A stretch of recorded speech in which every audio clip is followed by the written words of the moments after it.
La base para luchar por el futuro pienso que siempre es el presente. El futuro como tal no existe. El futuro es una proyección, es un temor, es un cajón de esperanzas, es un imaginario, una sombra, una luz que puede orientar muchas de las acciones de presente. Pero lo que está claro es que sin presente no hay lucha, no hay compromiso, no hay deseo, no hay vida en común. Ya hemos despejado la X. Ya está bien de apocalipsis cotidiano. Hemos llegado al final de nuestra paciencia. Se acabaron por un momento los cortes de audio, los vídeos y los memes de Trump, de Peter Thiel, de Javier Milei y de Isabel Díaz Ayuso. Ponemos en pausa, como propone la filósofa Marina Garcés en el comienzo de este episodio, aquello que nos incapacita. Salimos del mundo de la aceleración por un instante.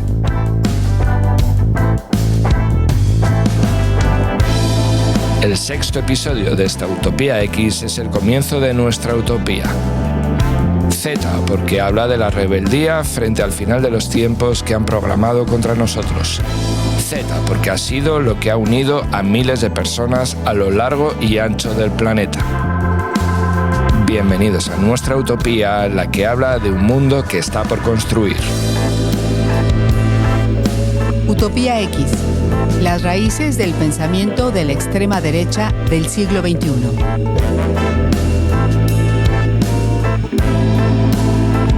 Episodio 6. Utopía Z.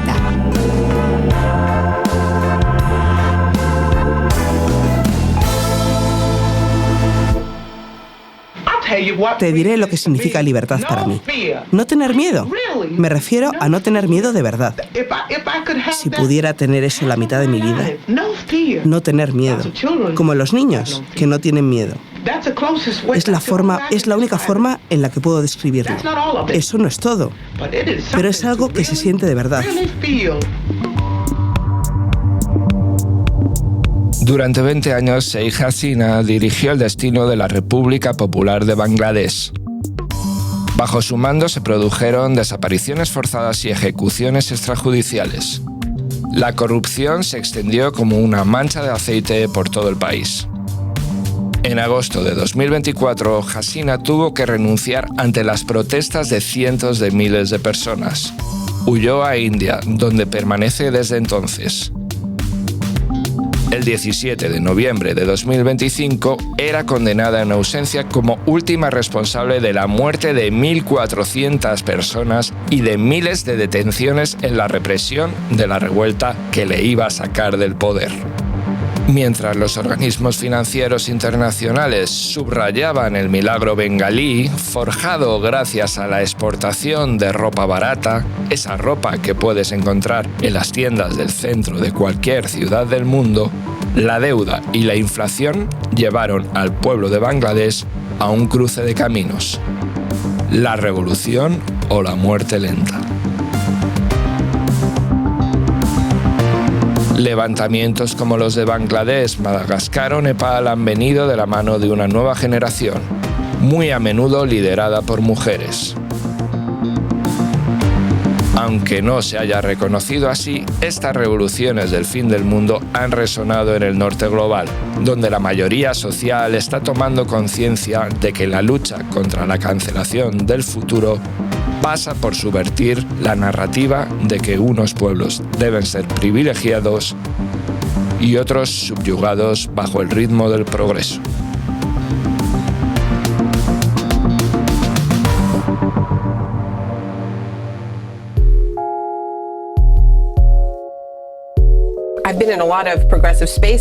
En los últimos meses he estado en muchos espacios progresistas donde hemos hablado de construir coaliciones muy amplias, también con personas con las que no estamos del todo en desacuerdo. Nunca me he encontrado con una coalición potencial más amplia que la idea de ¿qué tal si creemos en este mundo? ¿Qué tal si creemos en el futuro? Porque nos enfrentamos a personas que están apostando activamente contra el futuro, ¿verdad? No solo apostando activamente en contra, sino alimentando los fuegos que están quemando este mundo, echando gasolina. Así que creo que si tenemos el valor de mirar la desolación en la que creen, que es un futuro apocalíptico, entonces tenemos mucho trabajo por delante. Ser las personas que realmente creen en esta materialidad, en este mundo, en la belleza de la creación y en los demás.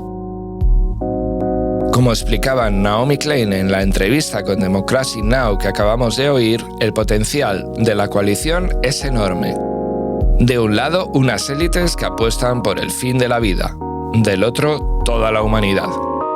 La filósofa Luciana Cadalla explica cómo la ruptura de los mapas que estamos acostumbrados a transitar es una clave para los nuevos tiempos. Entonces, lo que necesitamos y lo que veo que está pasando es mucha movilización social de las mayorías del mundo en clave internacionalista y al mismo tiempo necesitamos propuestas políticas, líderes y lideresas, movimientos políticos que tengan la audacia y el arrojo para poder ponerle un freno de mano al fascismo, que en el fondo el fascismo es un pacto financiero territorial muy viejo, con la máscara del Reino Unido cuando fue imperio y con la actual máscara del imperio de los Estados Unidos en complicidad con la Unión Europea en todo este pacto atlantista.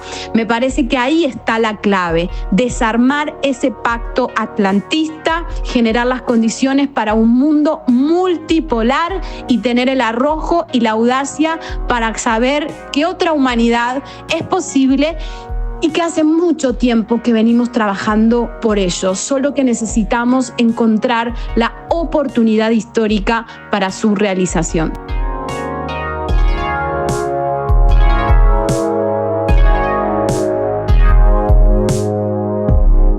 Algunas noches sueña que vive, trabaja, tiene hijos en Guangzhou.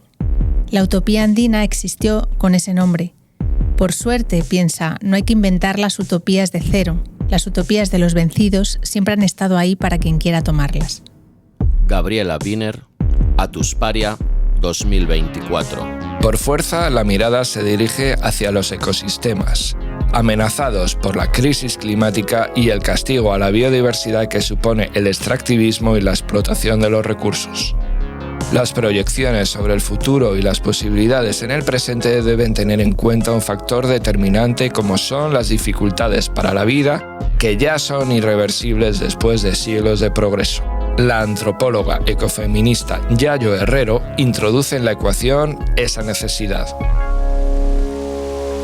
La propuesta utópica desde nuestro lado a mí me parece que debe de partir del reconocimiento de que detrás de la profunda crisis económica, social, de erosión de la democracia, de sentido que atravesamos, hay un vector ecológico profundo. Es decir, el capitalismo, digamos, ha fracasado también en la promesa que después de la Segunda Guerra Mundial hizo de crear bienestar para todo el mundo y de forma ilimitada, y en este momento saca los dientes con el propósito de seguir manteniendo sus pilares de fondo, pero proporcionando beneficio ya para muy poca gente, ¿no? Por tanto, una propuesta utópica desde nuestro lado debe de reconocer esa limitación material, debe de reconocer el vector de fondo que supone esa crisis ecológica y social y pensar en una utopía en donde todas las personas quepan, organizada por principios de suficiencia, es decir, que cada cual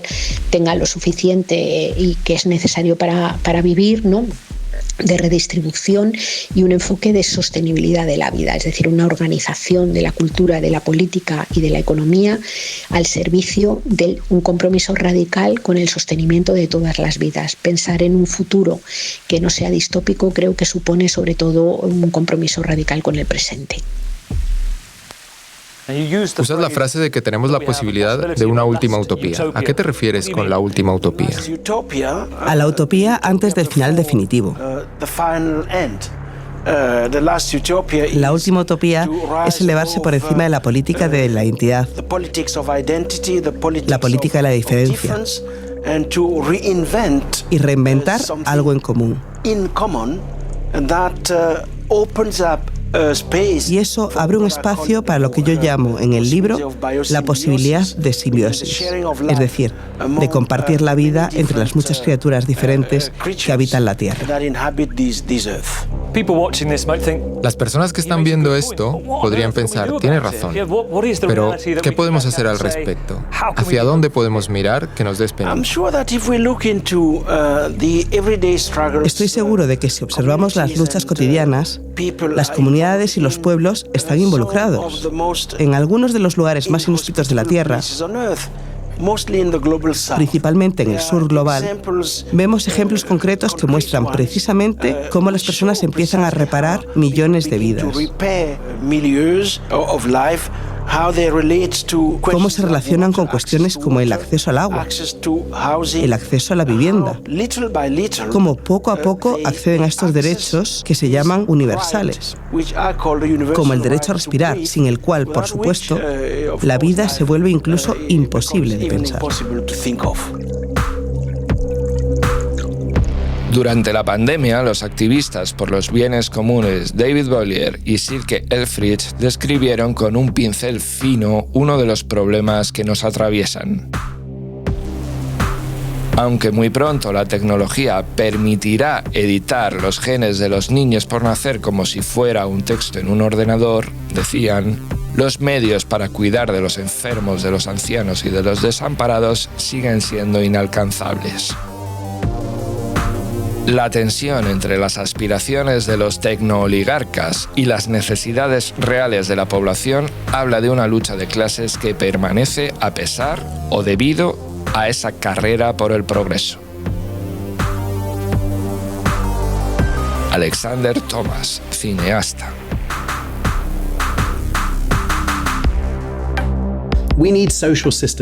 Necesitamos sistemas sociales que tengan una visión mucho más específica de lo que debería ser el florecimiento humano para ayudarnos a construir un futuro más deseable.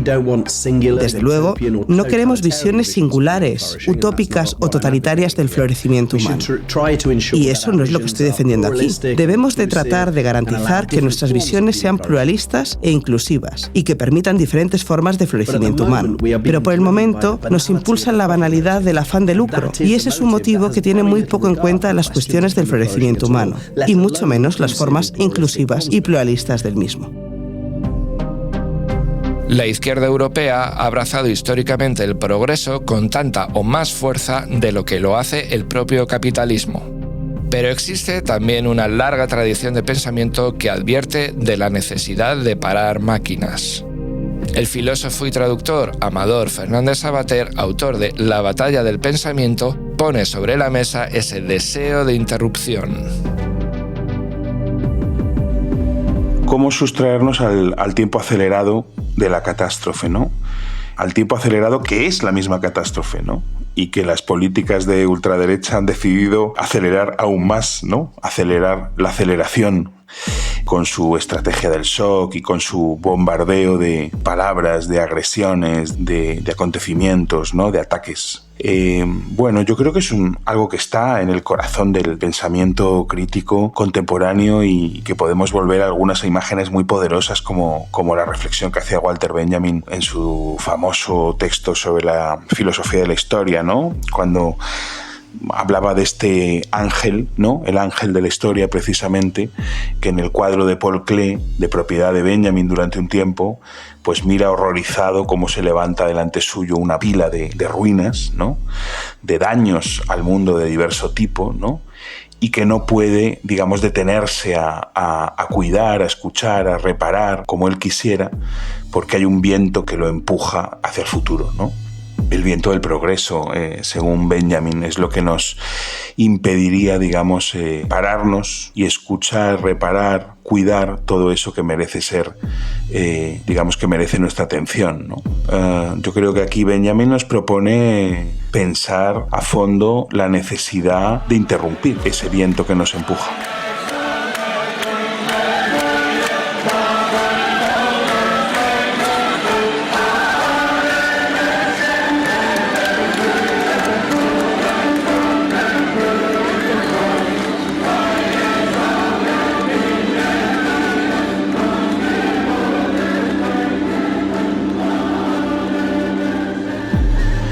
entonces que la política tiene que pasar por una interrupción que corte el viento y nos permita sustraernos a esa locura que nos empuja ni siquiera ya hoy hacia el progreso, sino hacia el control del mundo que lleva a la catástrofe y, digamos, empezar desde otro sitio.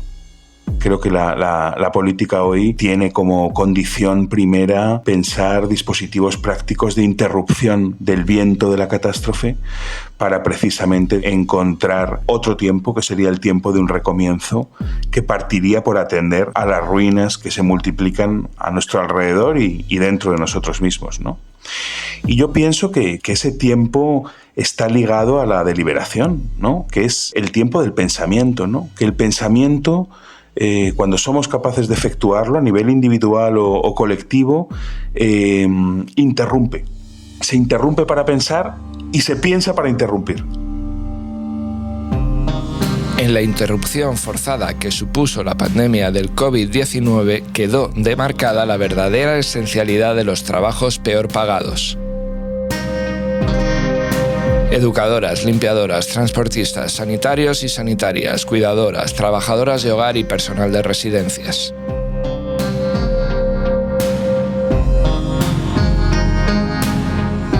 El fantasmagórico mundo de los emprendedores podía desaparecer de la noche a la mañana, no así el de quienes sostienen la vida desde trabajos precarios. No salimos mejores, pero el primer fogonazo quedó en el aire para los años que siguieron.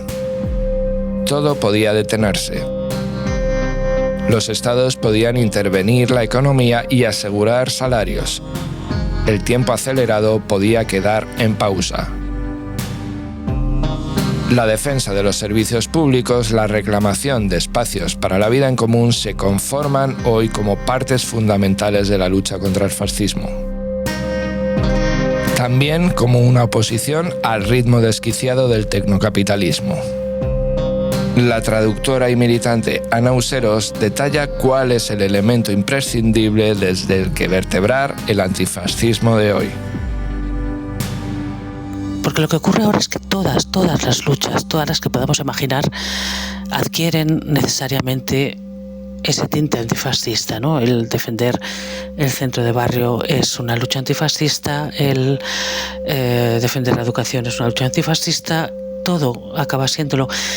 Y ahí lo que para mí sería una garantía de cierto futuro es justamente que de la misma manera que reconocemos fácilmente que todo es una lucha antifascista ahora mismo, pudiéramos incorporar de manera un poquito más intensa, muchísimo más intensa, esa conciencia antirracista, ¿no? El reconocer que es la misma lucha, que la lucha antifascista es la lucha antirracista. Con eso creo que se podría hacer una diferencia. La pandemia, no obstante, dejó tocados a los movimientos sociales. El activismo climático y el feminismo, que habían protagonizado huelgas masivas en el final de la década anterior, entraron en fase de desmovilización. Los vínculos sociales quedaron trastocados por la cercanía del abismo que supuso el coronavirus. Pero nada se ha perdido, solo hay que reinterpretarlo en función de la melodía del presente. Patricia Simón, periodista. Hasta ahora, el antifascismo se expresaba a través de diferentes movimientos y propuestas políticas como los feminismos, los antirracismos, el ecologismo, cada vez más el ecofeminismo, el antimilitarismo, el anticapitalismo, pero en los últimos años hemos visto además surgir movimientos como el derecho a la vivienda, que son expresiones antifascistas también muy poderosas. Pero creo que nos encontramos en un momento de shock porque tras años denunciando el auge del fascismo y soportando incluso que muchos nos acusaran de exageradas o de buscar la profecía autocumplida, la sensación es que de repente ya están aquí. y ha quedado claro que su objetivo es acabar con la democracia. Así que estamos en el momento de rearticular todas esas luchas antifascistas disgregadas y converger en un frente común para defender la democracia, porque no hay derechos humanos, ni igualdad, ni defensa del medio ambiente, ni respeto a la diversidad sin democracia. Y por supuesto, esa nueva fase de la lucha antifascista tiene claros precedentes, como el Frente Popular. El desafío además vuelve a ser el mismo, si vamos a ser lo suficientemente responsables como para anteponer la defensa de lo que nos une, lo crucial, la democracia y los derechos humanos, a las luchas intestinas por lo que nos separa. Se le hace un lonche al maquinista para que se le baje la velocidad y es como para que los muchachos puedan agarrar su lonche. Sí.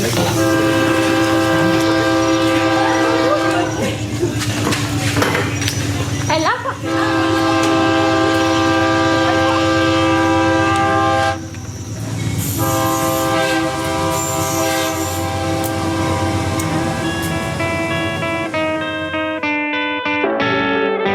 El sonido del ferrocarril nos lleva a otro territorio conocido, uno que conecta la historia de la esclavitud con el actual viaje de miles de personas hacia una promesa. Las patronas nos hablan de la supervivencia de la solidaridad de clase, de la trascendencia del apoyo mutuo en los tiempos de la fragmentación. Luciana Cadalla. Y toda esta movilización social para que el cambio sea posible, evidentemente necesita seguir profundizando las tres consignas que en los últimos 2 siglos hemos logrado elaborar desde abajo. Esto es una lucha anticlasista, es decir, la lucha de clases, una lucha feminista, es decir, una lucha para poner fin al patriarcado, y finalmente una lucha antirracista, es decir, una lucha que ponga fin al supremacismo.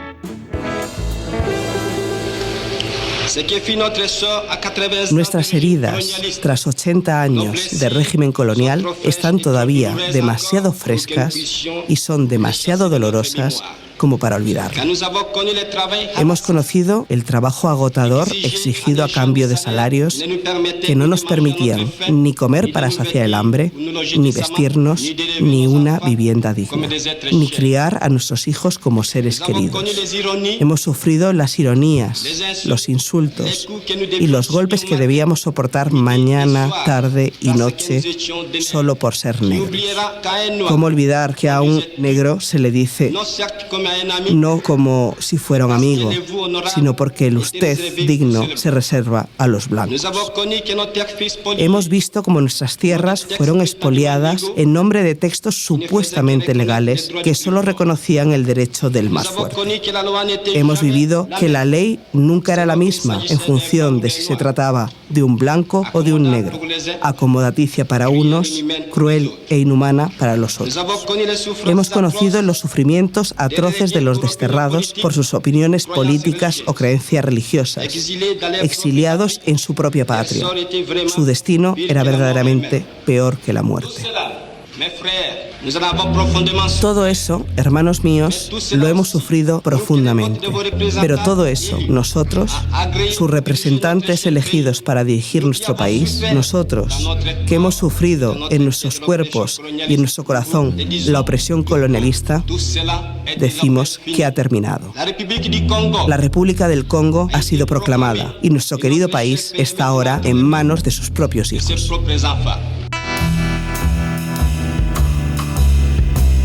Seis décadas después de su asesinato, un diente de Patrice Lumumba, a quien acabamos de escuchar declarar la independencia del Congo, volvió por fin a la tierra por la que dio la vida. En enero de 1961, solo 6 meses después de aquel discurso, Lumumba fue asesinado con el beneplácito de los gobiernos de Bélgica y de Estados Unidos. Las luchas anticoloniales del presente retoman las palabras que dejó Lumumba en el que iba a ser su epitafio político. Independencia económica igual a emancipación real. La libertad no existe para los mercados, sino para los pueblos.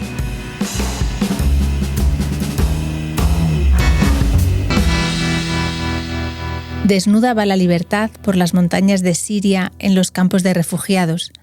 Sus pies se hunden en el lodo y sus manos se agrietan de frío y tormento, pero avanza. Pasa con sus hijos colgados de sus brazos. Se caen por el camino. Ella llora, pero avanza. Machacan sus pies, pero ella avanza. Le rajan el cuello, pero sigue cantando. Maram Al-Masri. Desnuda va la libertad. 2017. Avanza a pesar del lodo y del frío, del hambre y el cuchillo. Avanza a pesar de que la palabra libertad, como la palabra utopía, haya sido capturada. Se han roto las esclusas, se han deshojado todos los cánones.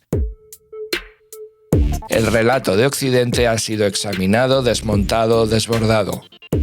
Movimientos como el de descolonización de los museos trabajan en la reversión del expolio. La cultura ha sido el eje más potente de la denuncia contra el genocidio de Gaza.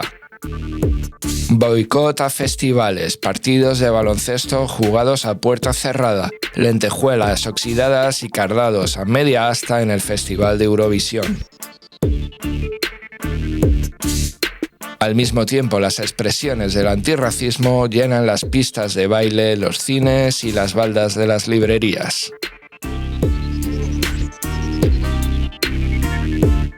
Lucía Embomio destaca cómo la organización de los movimientos antirracistas se encuentra en un momento imparable de creación y actividad. Hay algo súper poderoso que no empieza en el movimiento actual, sino que lleva mucho tiempo y que son unas narrativas que demuestran que vivimos, que somos, que estamos, que cuentan nuestras realidades, que luchan desde la palabra, poesía, prosa, desde la música, desde el propio cuerpo también. Entonces, eso es imparable, eso va a estar siempre. Y luego entendiendo que llevamos desde que somos peques luchando, incluso cuando no lo sabíamos, ¿no? Es algo que es imparable. Es algo que no va a poder frenar ningún voto, ni ningún partido político de extrema derecha o de izquierdas que crea que no es racista. Pero sí que es cierto que vienen tiempos complicados no solo por lo que pueda pasar en las urnas, sino por cómo hay una sociedad, una parte de la sociedad, chavales, porque son chavales, con jóvenes que han retrocedido en el tiempo y que tienen ideas profundamente retrógradas. Entonces, bueno, pues tocará recordar, tocará abrazarse, tocará escuchar más a quienes nos precedieron, que vivieron también tiempos difíciles, y continuar. No podemos hacerlo de otra manera, no podemos no hacerlo, de hecho.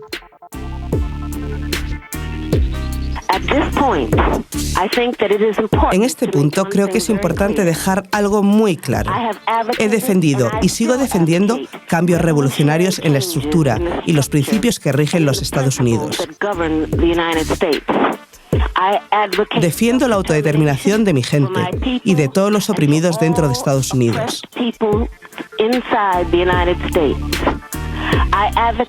Defiendo el fin de la explotación capitalista, la abolición de las políticas racistas, la erradicación del sexismo y la eliminación de la represión política. Si eso es un crimen, entonces soy totalmente culpable. En septiembre de 2025 moría en Cuba la activista Assata Shakur, un referente del antifascismo global, a quien acabamos de escuchar dejar las cosas bien claras. Shakur, que se definió a sí misma como una esclava fugitiva del siglo XX, estuvo durante más de medio siglo en la lista de terroristas más buscados de Estados Unidos. Los caminos y las demandas de los movimientos del sur global parten de una pregunta que es común a la que se hace la clase trabajadora del norte, formada hoy también por las clases desposeídas de los pueblos colonizados. ¿Qué es el poder? ¿Quién tiene el poder? ¿Cómo se distribuye el poder? La escritora Belén Gopegui cree que esa es la cuestión clave sobre la que deben gravitar nuestras demandas, aquello que conecta las distintas respuestas fragmentadas que se dan hoy en día. Antes de pensar en diseñar utopías, quizá debamos ir más atrás y preguntarnos por el poder. El discurso hegemónico insiste siempre sobre los riesgos del demasiado poder, y se habla menos o nada de ese otro riesgo que señalaba el sociólogo Luhmann, el riesgo del demasiado poco poder. Desde el demasiado poco poder, la imaginación corre el peligro de cerrarse. No pienso solo en quienes están en los márgenes. Hoy quienes están al frente de gobiernos, empresas o de un triunfo que consideran suyo, también tienen demasiado poco poder, puesto que lo que pueden elegir está muy condicionado. Tienen capacidad de destrucción, de robo, de explotación, pero no de abrir caminos. Ganamos una miseria. Yo dejé de comprar todos los remedios menos el de la presión. Sinceramente no llego a fin de mes. A mí me ayuda mi hijo, que me da vergüenza. Digamos que la utopía tendría que empezar por responder a una pregunta. ¿Cómo vamos a hacer para poder afrontar la violencia de los mecanismos en que se asienta la clase dominante? ¿Y cómo vamos a hacerlo precisamente porque sabemos que lo que nos une con los demás y con la vida es al mismo tiempo grande y minúsculo, encantador y serio, ligero, semiprecioso? Un paso que me parece importante para encontrar la forma de pensar mejor es construir más redes de autodefensa físicas, no solo virtuales. Muchas surgen cuando aparece la necesidad. Quizás sea el momento de hacer más, de que estén más organizadas y de que se puedan activar con más acciones muy distintas.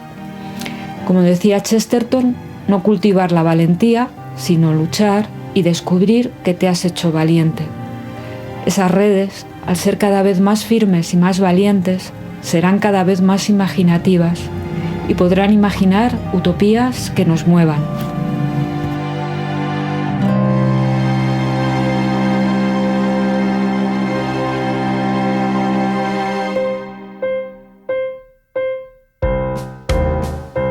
Una fotografía de la joven Safiya Khan riéndose de los nazis de la English Defence League dio la vuelta al mundo en 2017.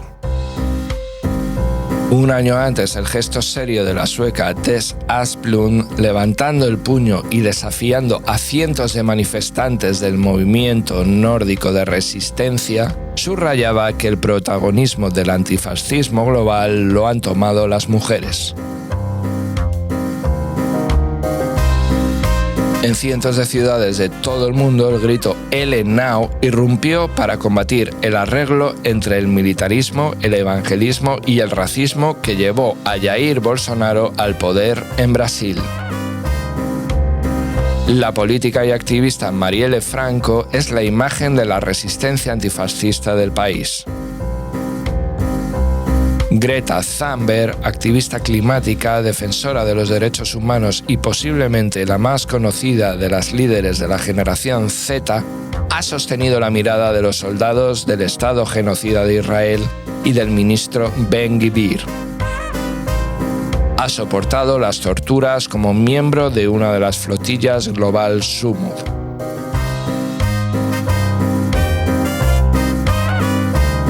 La periodista Irene Zugasti conecta las experiencias del feminismo con las prácticas decoloniales para seguir dibujando las rutas del antifascismo del siglo XXI. Creo que hay motivos más que de sobra para ver cómo el antifascismo se está reorganizando y hay experiencias interesantísimas en todo el mundo, ¿no? Primero porque le antecede, y a veces se nos olvida, un movimiento que ha sido transformador a unos niveles salvajes las últimas 2 décadas, que son los feminismos populares organizados, ¿no? Que vinieron a cuestionarlo todo, relaciones sexuales, pero también laborales, familiares, sociales, productivas, reproductivas, las identidades, la propia idea de justicia, la propia idea de Estado, ¿no? Y eso estuvo ahí, eso ha sido revolucionario, que quizá no lo estamos viendo todavía con la distancia que da la historia. Y si a eso le sumamos el crecimiento en los últimos años del movimiento anticolonial o decolonial a causa del genocidio en Gaza, pero que ha sabido generar o construir un relato de un hilo conductor con otras muchas situaciones y conflictos a lo largo del globo, pues creo que ahí tenemos un potencial enorme de construcción de comunidades anticoloniales, pero también antifascistas, antirracistas, que ha estado recogiendo pues una trayectoria de décadas ha movido el eje hacia el subglobal además, sabemos lo que ha funcionado, lo que nos funciona históricamente y sabemos perfectamente cómo organizarnos y qué repertorios de acción tenemos, lo sabemos de sobra. El trabajo es pues estar poniéndolos en práctica, pero bueno, en eso estamos, ¿no?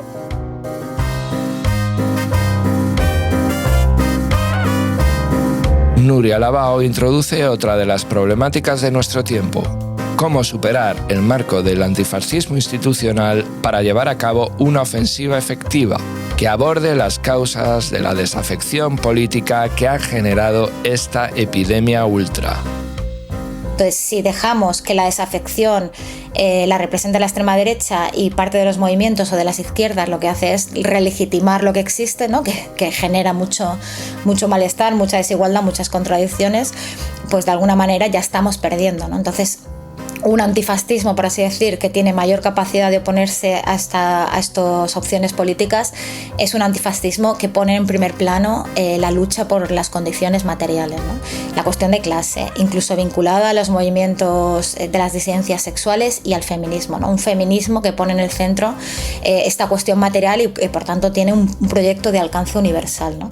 Yo creo que entre esos lineamientos, digamos, sería donde residiría nuestra mayor capacidad de oponernos a ellos.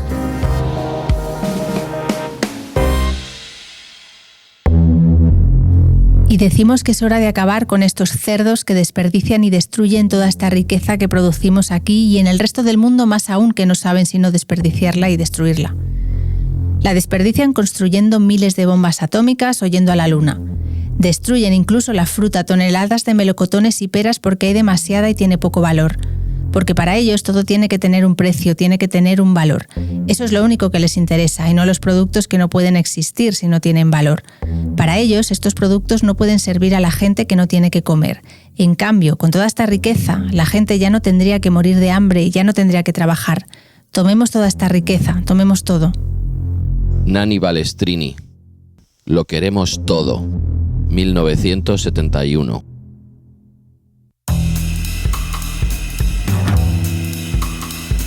Laura Camargo y Ruth Ferrero coinciden en la necesidad de una ruptura de los marcos averiados del sistema para entablar una lucha para la que parece quedar cada vez menos tiempo. El antifascismo institucional ahora mismo está actuando como un mero dique de contención y desde mi punto de vista este no es el tipo de antifascismo que va a tener un mayor efecto. Se puede contener a la bestia parda, pero al final sigue acumulando fuerzas fuera porque hay un sistema que está favoreciendo, un sistema económico, un sistema que cada vez es más autoritario para poder imponer una maquinaria que necesita seguir acumulando beneficios. Y si no se ataja este problema de fondo, este problema de marco, este problema estructural, que es el funcionamiento, repito, de la economía neoliberal capitalista o de esta fase del capitalismo, va a ser imposible atajar el fascismo.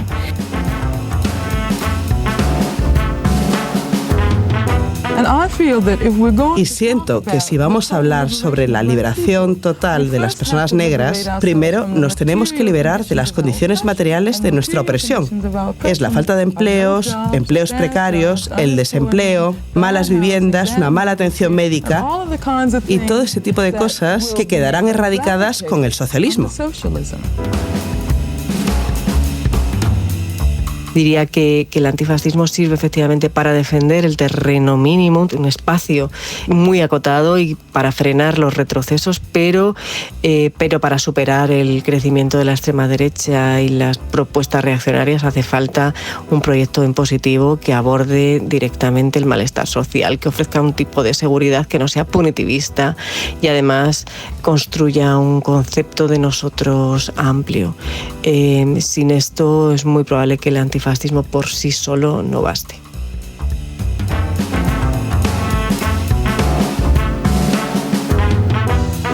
El sociólogo William E. Robinson cree que la mayor parte de la población mundial ya está preparada para cooperar contra el sistema, pero falta una renovación de los proyectos de izquierda. Sí, mi opinión es que necesitamos un frente unido antifascista, transnacional, tiene que ser transnacional. En definitivo, los detalles de quién incluye ese frente unido antifascista, cómo se se formaría, etcétera, si hay que entrar en alianzas con la élite, entre comillas, ilustrada de Davos, o si no, porque son realmente capitalistas salvajes también. O sea, todas esas interrogantes no los puedo contestar, pero sí creo que es hora urgente de Frente Unido antifascista, que hay un tremendo desfase a nivel global entre las sublevaciones y levantamientos populares alrededor del mundo, sobre todo la generación Z, pero alrededor del mundo las masas están listas a levantarse, a desafiar este sistema. El capitalismo global, donde voy es la masa de la humanidad. Miles de millones de nosotros queremos que no podemos vivir en este sistema, no lo consideramos legítimo, estamos en levantamientos. Mientras la izquierda organizada e institucional sigue en una crisis, no ha sabido renovarse para el siglo XXI, no ha sabido dar dirigencia, liderazgo o una visión mayor a esas masas que quieren desafiar al sistema. Ese desfase sigue y es urgente, es más urgente que nunca.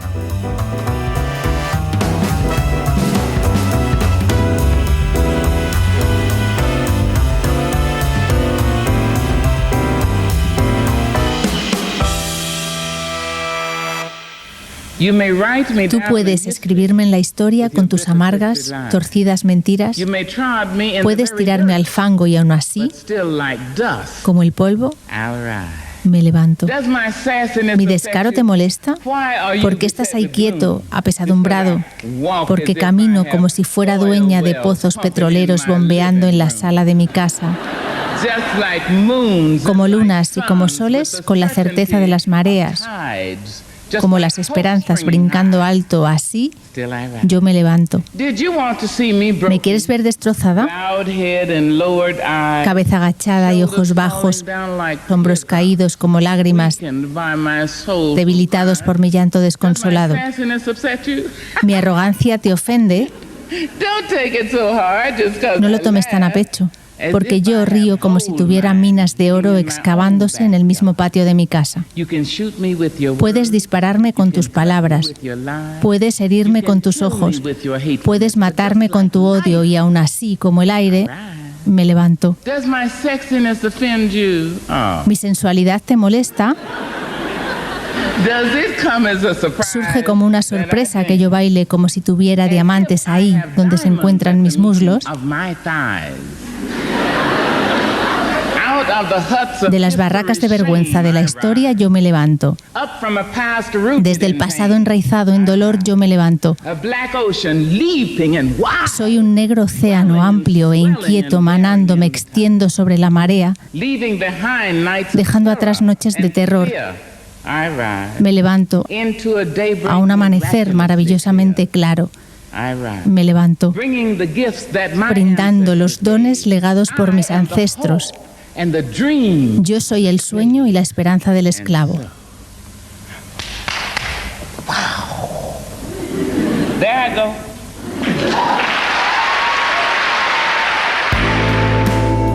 Asesinados por ser pobres, por ser musulmanes o gitanos.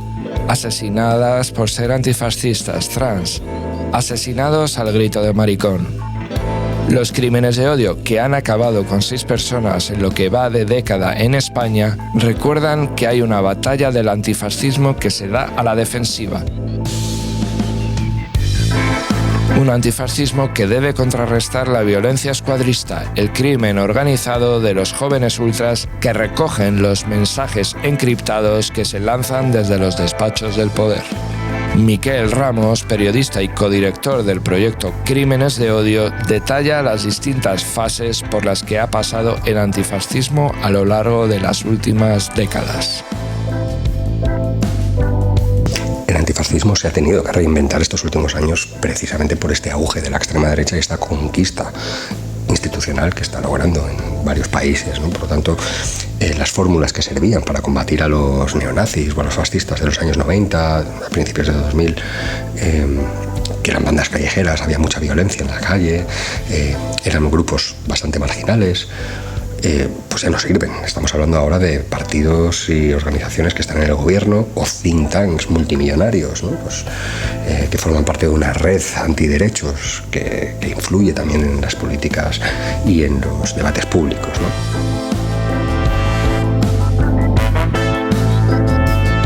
El uribismo es fascista.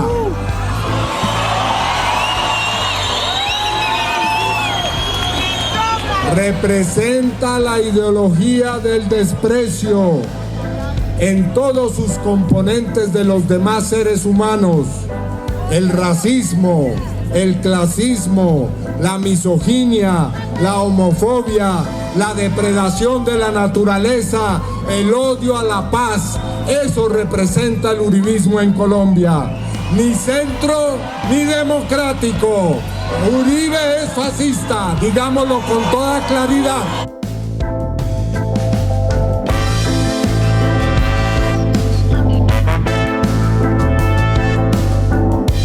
Por tanto, el antifascismo está en otra dimensión ahora mismo. O sea, está tratando de reinventarse y buscar las fórmulas de combatir a este monstruo de 1000 cabezas, muy bien dotado económicamente y muy bien instaurado ya en las instituciones, gracias en parte a la equidistancia, a la complacencia de los partidos del régimen.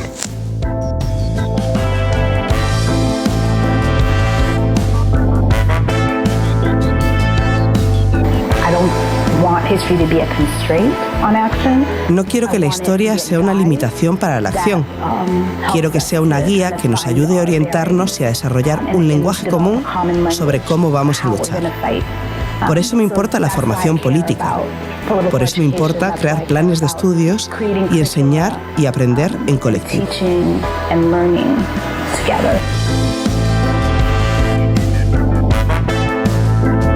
Cuando escribí mi libro en 2017, que estábamos en un contexto de antifascismo preventivo, cuando los fascistas están fuera del poder.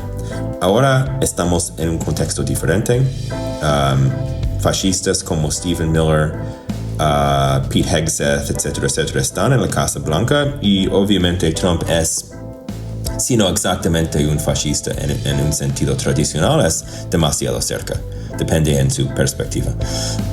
Entonces ahora en los Estados Unidos, el antifascismo, o al menos el movimiento fuerte del antifascismo, es el movimiento anti-ICE, en contra de las patrullas contra inmigrantes. Pero hay vínculos entre la tradición militante del antifascismo y el movimiento anti-ICE. Por ejemplo, siempre, en los años 90 en los Estados Unidos había una red nacional que se llamaba Acción Antirracista, Anti-Racist Action. Y uno de sus lemas importantes fue "We go where they go". Es que, vamos a seguir los fascistas por cualquier lugar, cualquier sitio. Y es lo que están haciendo los activistas en los barrios de Minneapolis y otras ciudades, es seguir los agentes de ICE, recordar, grabar sus acciones y atacarles verbalmente y intentar frenar esta máquina de detención. Mark Bray, autor de Antifa, exiliado en España por las amenazas del nacionalismo MAGA, nos introduce por última vez en la idea de frenar a la máquina. A lo largo de esta utopía X hemos visto cómo ha crecido y se ha desarrollado este tecnofascismo que se introduce en nuestro desayuno desde la antigua Twitter, esa X que es la máquina más efectiva de propaganda de la extrema derecha, y que termina la jornada lanzando enjambres de drones sobre poblaciones indefensas. La máquina está puesta a punto y promete un apocalipsis en el que somos el plato principal. Queda resistir y luchar, con o sin esperanza, como expresa la historiadora Hannah Proctor, autora del ensayo Burnout, la experiencia emocional de la derrota política.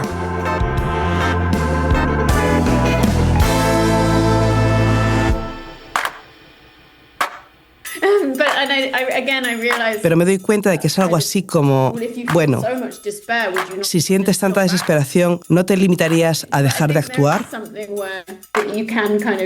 Pero creo que hay algo que hace que puedas aferrarte a ambas cosas. También tenía presente la frase de Gramsci sobre el pesimismo de la razón y el optimismo de la voluntad. Pero me desanima un poco toda esa retórica de la esperanza que no reconoce lo horribles que son las cosas.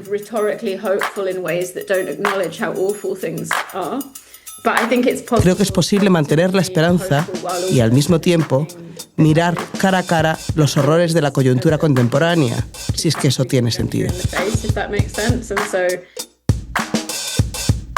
Proctor nos ha regalado la última cita, esta con la que terminamos 6 episodios en los que hemos tratado de desandar los caminos hacia la catástrofe, con la conciencia de que nada está ganado, pero también de que la derrota no es inevitable. La esperanza no es una categoría científica. Tampoco es una obligación necesaria en la escritura polémica. Es evidente que creo que hemos llegado a un conflicto final que decidirá la supervivencia de una gran parte de la pobre humanidad durante el próximo medio siglo. Contra este futuro debemos luchar como el Ejército Rojo en los escombros de Stalingrado. Luchar con esperanza, luchar sin esperanza, pero absolutamente luchar. Aquí termina este documental sonoro sobre la utopía para el 1% que nunca va a tener lugar. Concluye como ha empezado este capítulo, de la mano de Marina Garcés, que nos insta a pensar en nuestro presente desde el aquí y el ahora. Desde la sensación de que navegamos en una catástrofe, pero también de que hay señales a las que debemos atender. Señales que preceden al desmoronamiento de la utopía X. Esas señales susurran que, tomando los fragmentos de un mundo en ruinas, es posible comenzar a construir el nuestro. Que tomando las revoluciones y las utopías del pasado, estudiándolas, limándolas, criticándolas, es posible encontrar algo así como un presente en el que podamos vivir. En paz, en libertad, sin miedo. Todos estos relatos temporales que nos ponen frente al límite, frente al abismo, frente a un salto que no sabemos cómo dar hacia un futuro mejor, nos van en contra, porque en realidad ¿qué hacemos ahí? Parados frente a ese abismo, frente a ese espejismo, pues sentir impotencia, ir al gimnasio mientras tenemos mala conciencia, alimentarnos bien mientras vemos en nuestros podcasts todos los desastres del mundo. Pero ¿qué presentes estamos compartiendo? ¿Qué vidas en presente estamos realmente haciendo posibles? ¿Y cuántos presentes conviven en el mundo? No sé, el mismo presente, el del que está en el gimnasio con su mala conciencia, que el presente de los jóvenes que están en el Donbass luchando, o el presente imposible de las ruinas de Gaza y la guerra y el genocidio que no se detienen, o el presente de una mina de coltán. Entonces, esta desconjunción de los presentes del mundo, pienso que es la realidad descompuesta y a la vez muy viva con la que nos tenemos que componer. Y componer es hacer política, por un lado, pero componer también es hacer esta vida en común posible a través del día a día, pero también de esas luchas que a veces parecen impensables, parecen no descabelladas, pero también se acaban dando. Y pienso que están pasando muchas cosas hoy en el mundo, que desde estos gerundios de lo que está pasando y no tanto de lo que no puede ocurrir, es de donde tenemos que intentar pensarnos hoy para desafiar precisamente este apocalipsis cotidiano en el que sentimos que estamos viviendo. Utopía X es un podcast de 6 episodios creado por Pablo Elordi. Diseño sonoro y música, Julio Rojo. Asistencia técnica, Eloy de la Asa. Arte y diseño gráfico, Byron Maher y Jaime Gracia.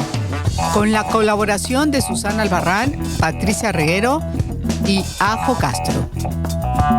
En este episodio han participado Nuria Labao, Mark Bray, Luciana Cadalla, Laura Camargo, Ruth Ferrero, Amador Fernández Abater, Marina Garcés, Belén Gopegui, Yayo Herrero, Lucía Embomio, Hanna Proctor, Miquel Ramos, William I. Robinson, Patricia Simón, Alexander Thomas, Ana Uceros e Irene Sugasti. Ajo Castro ha interpretado las voces de Nina Simone, Naomi Klein, Akile Mbembe, Patrice Lumumba, Assata Shakur y Marian Cava.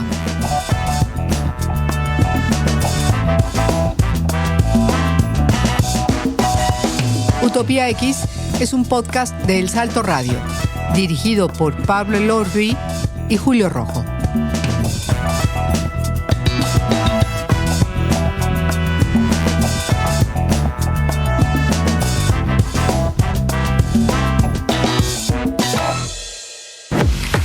Cada suscripción cuenta. Cada donación suma.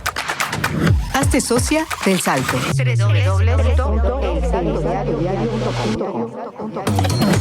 También puedes colaborar con nosotras compartiendo este podcast.